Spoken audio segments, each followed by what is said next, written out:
The families are hurt. I'm sorry.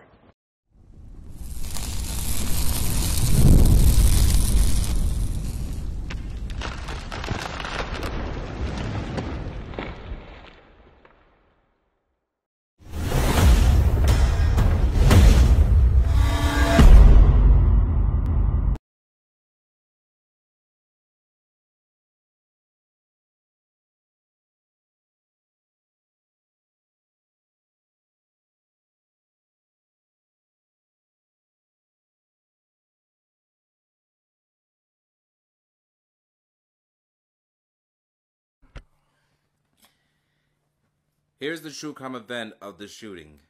According to the Los Angeles Times, a reputed mobster was shot to death in his car outside a popular South Philadelphia diner in what the police said was another attack in an escalating war for control of the Philadelphia's crime family.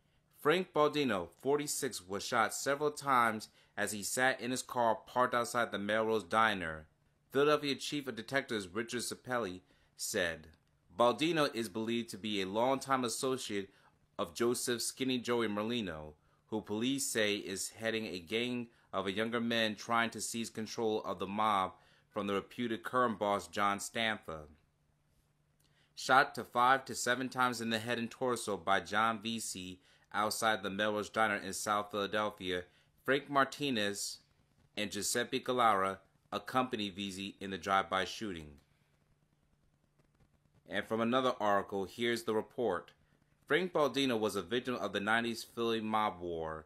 John Veasey caught Frankie Bronze Baldino, a bartender and a local social club proprietor that was known to hang around Merlino and his pals in the parking lot of the popular neighborhood restaurant, the Melrose Diner, coming out of his car after a meal on the evening of September 17th. "Yo," Frank shouted Veasey, before firing a hail of bullets into the unsuspecting Baldino. Joe Gallara, another Stanfa loyalist, followed suit, pumping several more shots into Baldino's lifeless body strewn on the concrete. Sprinting from the scene, the pair of gunmen retreated into a getaway car driven by Frank Martinez and sped away into the night. That was from the true crime events from the news article reports. And now you'll see John Stanfa reporting the own crime scene after he became an informant on 60 Minutes to share his story about his relationship with Frank Baldino and the shootings that occurred on that fateful night. Walked out of the Melrose Diner and opened the door to his white Cadillac when 2 or 3 men in ski masks ran up and fired. He was hit 5 or 6 times. I counted 11 bullet holes in Baldino's car and the car parked next to it. I was in the Melrose eating with my girlfriend and my mother and her husband. And we seen the sirens, so we came out to see if my car was all right. And we seen the guy got shot in a white caddy, and like the bullets went into my car there. You were parked right next to him? Yeah. I was sitting in the back seat. And that's where the bullet hit? Yeah, on the passenger side, yeah. So if it had been just a few minutes earlier? Yeah. Organized crime sources say the hit is part of the ongoing war between reputed mob leader John Stanfa and former Scarfo associate Joey Merlino. That war also resulted in the attack on Stanfa and his son late last month, and also the shooting of alleged Stanfa associate Leon Lanzalato Wednesday night. It's definitely part of the ongoing war. The gentleman who was shot tonight was part of a rival mob faction. Other mobsters came upon him and a gunfight ensued. He didn't have any weapon as far as we can tell, and he was shot. Several family members raced to the scene tonight, including Baldino's daughter. She's the one with her arm over her face. Baldino's father also arrived here only to learn that his son had just died. 1 month later, Veasey struck again. The victim, identified as Frank Baldino, was getting into his white Cadillac after having dinner at the popular Melrose Diner in South Philadelphia. Bullet casings all over. Frank Baldino was a bartender who just about everyone in the neighborhood knew and liked, including John Veasey. But John Stanfa thought Baldino had become too friendly with the other side and wanted him dead. Put my gun right through the window. And this was a guy you liked? Yeah. If you shoot someone in the head 6 times who you like, what would you do to someone you didn't like? I shot him 6 times in the head because I was supposed to kill him. I wanted to make sure he was dead.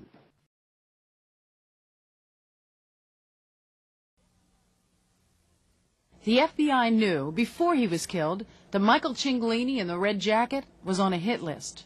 Knew that John Stanfa was plotting the death of a young associate who got cute with his daughter, Sarah. Heard Stanfa threaten to pull out the tongue of this enemy, Gaten Lucibello. And listen to what mob figures said after Mario Riccobini got cacked in the parking lot of a South Jersey diner. They heard no sorrow or pity, because Riccobini was an informant who shouldn't have moved back home. They also heard a lot about how Stanfa's food distribution business in Gray's Ferry was the envy of some New York crime figures. Lots of mafia violence still plays out in the streets of Philadelphia, but it's been suspected that the leadership has been across the river in South Jersey for years. And that's what the FBI felt they proved when they started bugging the office of Camden lawyer Salvatore Ravina, the lawyer for John Stanfa. Now, Stanfa first made news in 1980 as the silent Sicilian who drove Angelo Bruno home on the night he was killed. He kept his mouth shut when questioned, served time, shaved his beard, grew beefy. By the 1990s, he lived in this house in rural Medford, New Jersey, and the things he discussed in his lawyer's office from October of '91 through September of '93 were all captured on tape by federally authorized wiretaps.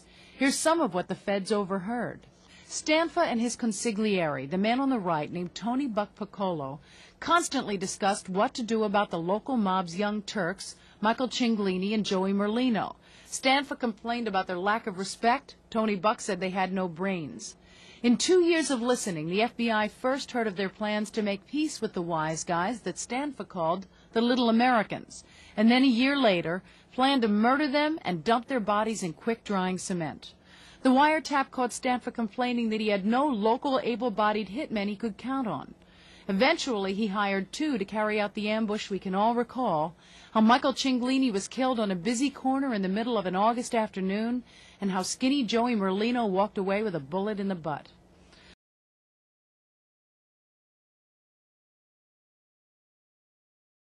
"15 years ago on the morning John Veasey was set to testify against mob boss John Stanfa, two mob hitmen stood on the corner across the street in the pouring rain. As Veasey's brother Billy pulled to the corner in his SUV, the gunman opened fire, murdering Billy Veasey. John Veasey got on the witness stand anyway and testified against Stanfa. Now, for the first time, he speaks publicly about his brother's murder and the murders he committed.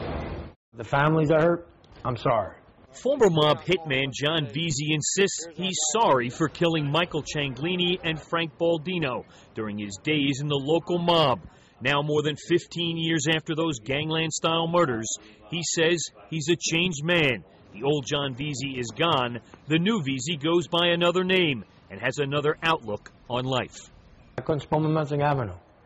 You know what? I still can't spell it. But I make good money. Nobody's coming to take it from me. I used to have the license plate. The Lord giveth, the feds take it away. You know, life. The Lord gives it, John takes it away. But no more. Now I give. And whether that's legit to you people or not, it doesn't matter to me because it's off my back. I go to church and pray for that. So that's off my back. I mean, whatever's going to happen to me, I got to deal with happens to me on that issue. Veasey served 12 years in prison for those two mob murders. He survived being shot in the head during his street days and being beaten in prison. But no one can forget how he turned on mob boss John Stanfa. He testified against Stanfa, putting the Sicilian mob boss away for life, along with nearly 30 other wise guys. They're going to shoot me, yet they create me. It's kind of like Terminator. You create this guy, and then after you want to take him out. How'd that work out for him? Veasey testified despite the fact that the mob murdered his brother Billy the day he was set to take the stand against Stanfa. Did that ever deter you from getting on a witness stand after that happened? Well, no. No. I mean, what would be the sense? I mean, not to testify and do what? Do life in prison for people that want to kill me anyway? Veasey's been a feared man ever since in South Philly. The local wise guys are terrified he might return and seek revenge for his brother's murder. Veasey says, no way. So as we sit here today, you don't want to do that anymore? I didn't want to do that since '05. They avenged it for me. I mean, think about it. They're still there. They're still killing each other. They're still living in a row house. But Veasey wasn't so convincing a few months back when he started taunting the local mob on Facebook, claiming he might return after some of the wise guys made disparaging remarks to his sister. Veasey even posted his picture shoveling snow during last winter's blizzard, making it look like he was in town to settle a score. Did you ever think about going back to Philly and settling a score or anything? Till I met my wife, that was my only plan. You know, I thought about it for 12 years.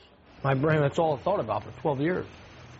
Because I still don't know why they killed him. Veasey says he has no plans to avenge his brother's murder. He's leaving that to a higher authority. And believe me, I ain't gone home. There's nothing home for me. Are you all right that nobody's ever been held accountable for your brother's murder? Yeah, I am. You know why? Heaven, hell, wherever it is, we're all going to go. I'll see them there. And hopefully they'll come wherever we're at. But Veasey also knows his former running mates in the mob are still afraid of him.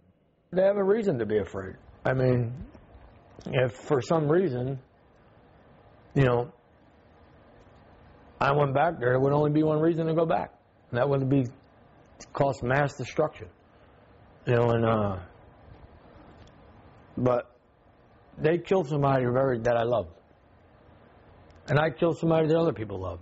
So going to church and talking to my wife about it, it's all irrelevant. At the end of the day, we're all here for a purpose.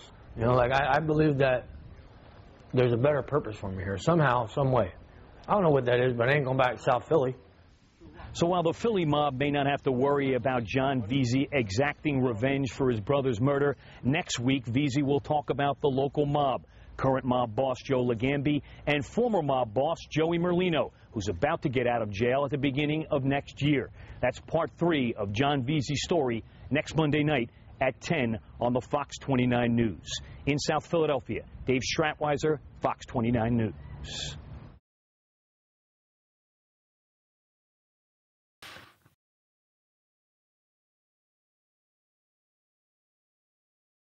Thank you for watching this video. Please subscribe to our channel and check out more of our content.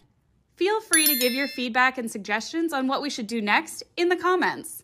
This is Infinite Lee Productions. We love ya.